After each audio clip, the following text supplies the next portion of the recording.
Hi, today we will see how we are going to use the JExplorer to connect to the LDAP server. Here already I have downloaded the JExplorer 3.3.1 Windows version installer, which I have already installed. So I can see a shortcut on my desktop, which I'll open from there. So now you can see the JExplorer shortcut here. I just open this. So this will launch the JExplorer application. Here we are going to click on this connect icon, and then I have some servers saved here.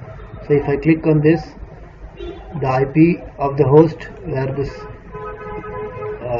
LDAP is installed is going to should be shown.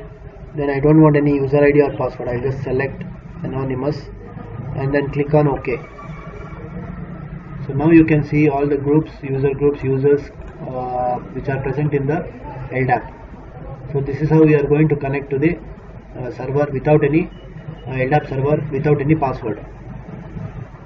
But if you connect without any password, we cannot delete the users here. We cannot delete the users, or there will be only read access permission for doing this operation.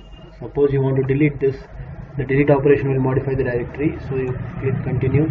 You are not unable to perform modify operation because you are not logged in with the root user.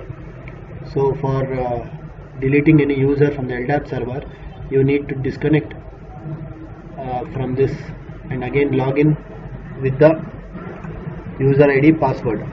To get the root user password, we need to log into the LDAP server.